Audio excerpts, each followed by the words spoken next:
If I can just last a little bit longer. Oh, please, baby girl, don't cry. If Daddy hears you, he'll know where we are. He'll find us, he'll drag me out of the wardrobe by my hair, he'll put his fist in my face again, and you'll soon see the bruises, the same familiar bruises I try so hard to hide. But ones I know your brother and sister sees. The ones that make them look at me with such sadness. If we utter one sound, Mummy will get hurt again, and everyone will be sad once more.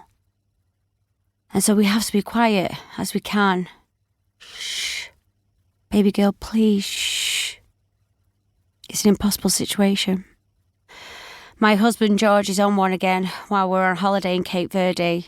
He's lost his temper, and as usual, he's taken it out on me. As I cradle our daughter, Dylan George, I pray to God I sometimes wonder exists. How is this my life? How the hell have I got myself back here? Well, the answer is simple. This is exactly the life I expected for myself. Once upon a time, I was a singer in a hugely popular girl band, married to the golden boy of pop, hanging out with the likes of Mariah Carey and Bryan Adams. But I was never comfortable in that world. Why? Because it wasn't me.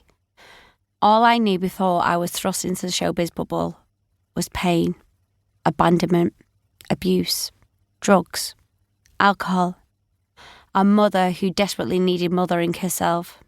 And of course, as the public know, following my perfect marriage to Westlife's Brian McFadden, one that ended with him cheating on me and ripping my heart out, I fell back into that mucky world of drink and drugs and abandonment, enabled by a bad man whose only redeeming quality was the fact he fathered two of my beautiful children. So of course I can't be surprised to find myself here, in my mid-30s, now a mother of 5, cowering in a wardrobe of a rented villa on holiday I'm sharing with an abusive man.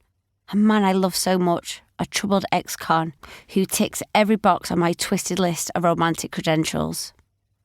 I don't have myself to blame. I made the choices that brought me to this point. I knew what I was doing when I started dating George K. A fellow with a huge scar stretched across his stomach, a literal axe wound. The result of being stabbed in a fight, a grotesque marking he wore as a badge of honour. And I hate to say it, something that actually turned me on. I love the idea of a bad boy. Not like Mark Croft, my ex-husband, who was rotten to the core. I mean, a sexy, dangerous, charismatic nutter who you know will protect you, whose violent outbursts could pass off as passionate, who wanted you so badly no one else could have you or even speak to you. It's something I can't explain, but from the moment I reconnected with George, a boy I'd known from when we were teens hanging around Warrington, I knew I had to have him. And so here I am, barely 3 years later, hidden in a wardrobe in a hell of my own making. As my breathing quickens and I feel my little girl tense up in my arms, I begin to accept the inevitable. As he always does, George will find me and he will hurt me.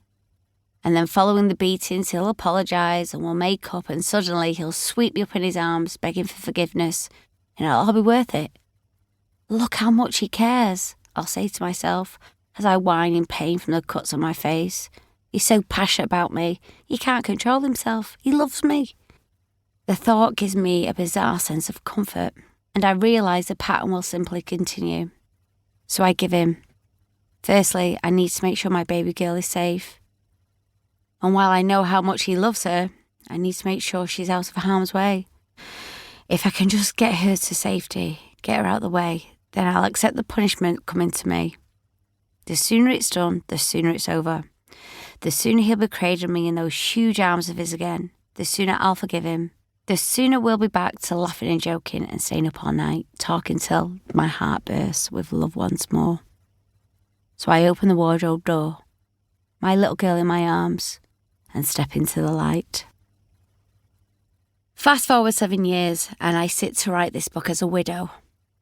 George is gone, forever, taken at the age of 39, in bizarre circumstances, which even now, knowing him as I did, I still can't get my head around. I'm in a happy, solid relationship with a man who I know, in my heart, I'll never leave. I have stability, money, huge house full of laughter, bickering, and the dogs that jump up on my...